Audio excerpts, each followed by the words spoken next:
easing the lockdown. Well, Trade Union Federation Cosatu is calling for government to do just that. The Trade Union Federation says the state cannot run a struggling economy on relief grants, UIF and food parcels. Well, for more on that, I'm joined now by Cosatu's Deputy President, Michael Shengange. Good evening, Michael. Thank you very much for joining us. First of all, a quick response to what the Health Minister said about unfreezing nurses' posts. Do you welcome that? Of course, we have long made the point that actually there's a lot of high rate of vacancy in the public service, particularly in the Department of Health.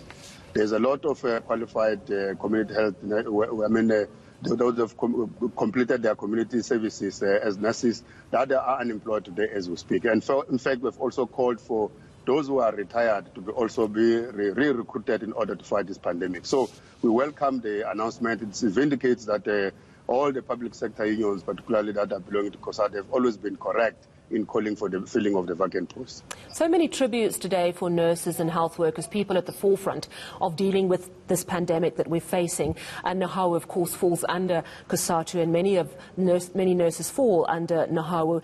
I wonder how you feel, because at the same time as all these tributes are being paid, we also know that Cosatu is saying government is not honouring its wage deal and is trying to renege on it. What's the next move in that particular issue? Well, the Cosatu unions have declared a dispute. They are currently under conciliation, and the next logical step is for them to go for the arbitration, because the conciliation that is taking place is not offering nothing that guarantees the state to implement or to honor the signed agreement. And indeed, it's a spit in the face of those public sector workers that on the one hand, you acknowledge worldwide the role that they are playing. They put their life. The majority of those who died and were infected in the workplaces are health workers themselves today. But at the same time, you don't seem to want to incentivize, or at least the best you can do is to honor that which you have promised them 3 years ago. So we think that as much as we welcome the praising of nurses, and which we think should not only happen when there's COVID-19, because nurses have been there at the forefront of saving lives and making sure that they nurture our health system, they nurture all kind of burden of diseases in the country. We hope that that spirit can proceed. But if there's anything that they could do, the least was to actually honor the agreement that they've signed. Now, Cosatu wants the lockdown eased. Of course, the whole of South Africa wants the lockdown eased, but it's whether it's being done safely. You want the lockdown eased, but at the same time, SATU, Teachers Union, which falls under Cosatu, is extremely concerned about going back to school. So I have to ask if all your members support your call for the lockdown to be eased. No, in fact, we are not calling for the lockdown to be eased recklessly. We have always maintained as Cosatu that we must be able to save workers' lives as well as their jobs. We must do so in terms of unlocking the economy only when it is safe to do so. At the current moment, we think that the state and the employers various must be guided by the risk-adjusted imperatives. In other words, we must be prepared at the workplace so that we don't go into workplaces that are actually a risk themselves in terms of infecting both the workers but also the public at large. So our view is that we cannot run the economy with UIF and the food parcels. And that economy cannot be sustainable. But the pandemic is not going to go away simply because we're getting tired of it or getting frustrated or we're getting impatient with it. We need to know that we're going to have this pandemic for as long as it takes for us to find a vaccine. So in other words, we are still in for a long haul. So we need to make sure that we are strategically easing the economy.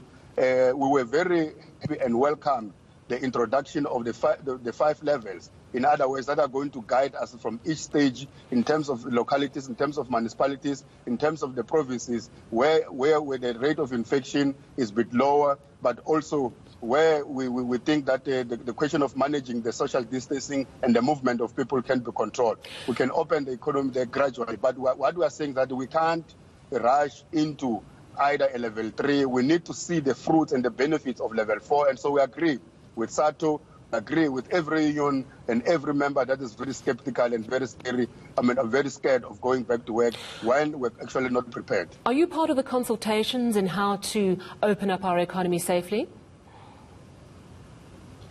Of course, so on a weekly basis, the NEDLEC is meeting.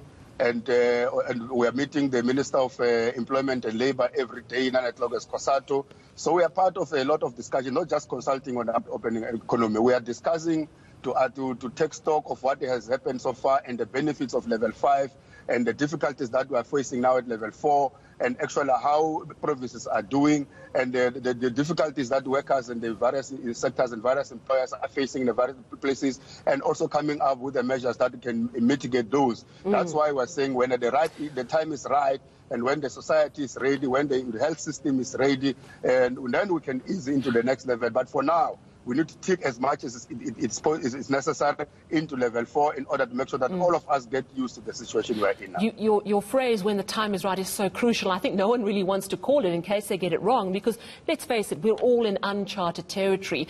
But you, representing so many workers, must have a real handle on which areas, perhaps geographically, and also which industries can safely reopen now.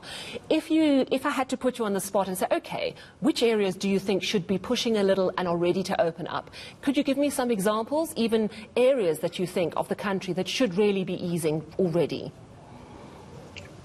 No, remember, we have been calling for a scientific-based analysis. In other words, any decision that we make now must be scientific-based, but also must be informed by what the department and the scientists are saying.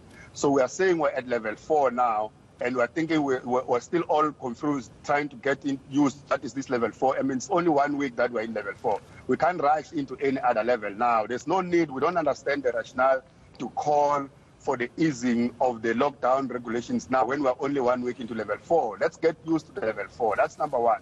But number two, in terms of the geographic, we can't call that. All we are saying that we know now that there are hotspots in this country. We have got hotspots in Western Cape, we've got hotspots in Eastern Cape and KZN and so on, even in Gauteng. We need to tighten those, but we need to monitor those that are doing well, that are not recording the daily infection as it's happening in other countries. When the time is necessary for us to move into level 3, are in those the ones that are supposed to be the first to go in. Remember, when the level 4 was announced by the president, it was said that the various provinces and local municipalities are going to be in various stages of levels, depending on the rate of infections and the readiness, the speed of their testing. Because what we need now is to fast track the question of testing and tracing, so that we can trace, for instance, in the transport institutions where the interchanges, we can trace at the workplaces, we can trace at the shops.